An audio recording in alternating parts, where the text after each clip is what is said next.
আজকে আমি দেখুন খয়রা মাছ নিয়ে এসেছি বাজার থেকে। এটা নুন হলুদ ধুয়ে ভালো করে নুন হলুদ মাখিয়ে রেখেছি। আর এই দেখুন খয়রা মাছটা আমি গাটি কচু, বেগুন আর আলু দিয়ে করব। এদিকে ধনেপাতা কেটে রেখেছি, এদিকে টমেটো বেটে রেখেছি। বেশি মশলা দিয়ে করব না, অল্প মশলা দিয়েই, বেশি মশলা লাগে না খয়রা মাছে। দেখুন এদিকে আমার তেলটা গরম হয়ে গেছে। তেল আমার গরম হয়ে গেছে, এবার আমি মাছটা ছেড়ে দিচ্ছি।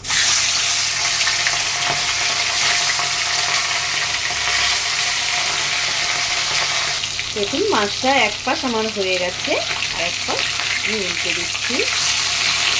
খয়রা মাছ কিন্তু ইলিশ মাছের মতন খেতে লাগে।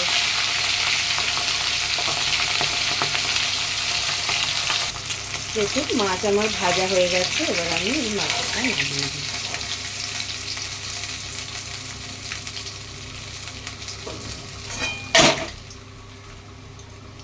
আবার মাছ দিচ্ছি, এইভাবে আমি সব মাছগুলো ভেজে দিচ্ছি। মাছগুলো দেখুন আমার ভাজা হয়ে গেছে। আমি ওই তেলেই একটু কালো জিরে ফোড়ন দেবো, আর এই বেগুন, আলু আর কাটি কচু দিয়ে দেবো।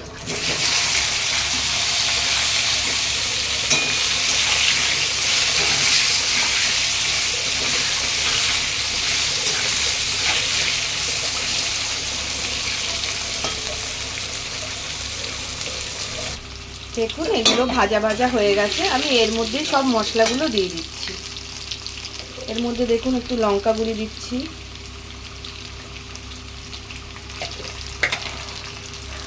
একটু হলুদ দিচ্ছি,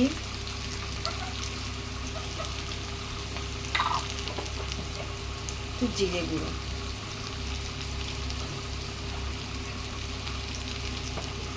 আর একটা টমেটো বাটা।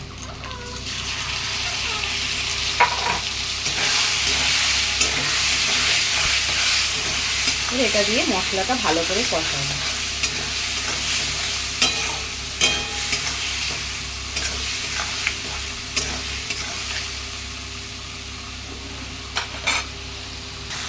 দেখুন মশলাটা আমার কষানো হয়ে গেছে, কি সুন্দর কালার হয়েছে দেখুন।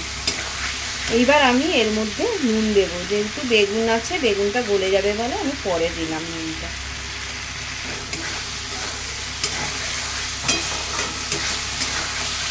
এবার আমি এর মধ্যে জল দিয়ে দিচ্ছি।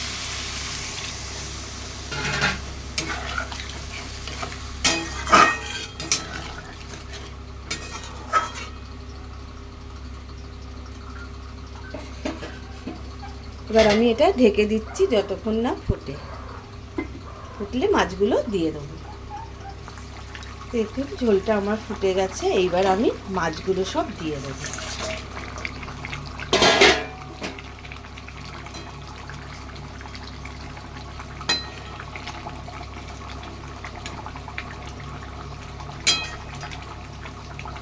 আমার গাটিও সেদ্ধ হয়ে গেছে।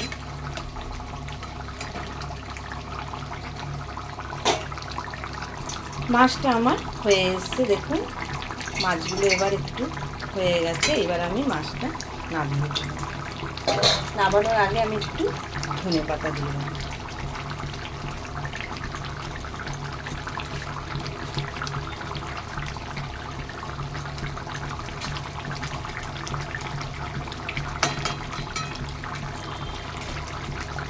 মাছটা আমার হয়ে গেছে, এবার আমি নামিয়ে দিচ্ছি।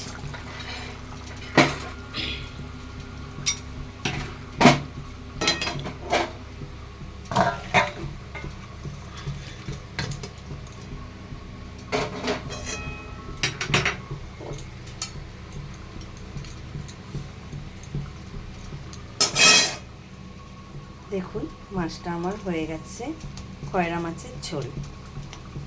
কেমন হয়েছে বলবেন, কমেন্ট করে জানাবেন কেমন হয়েছে। এরমভাবে রান্না করবেন, ভীষণ ভালো, কোনো মশলা লাগে না, আর ইলিশ মাছের মতন খেতে লাগে। টাটা।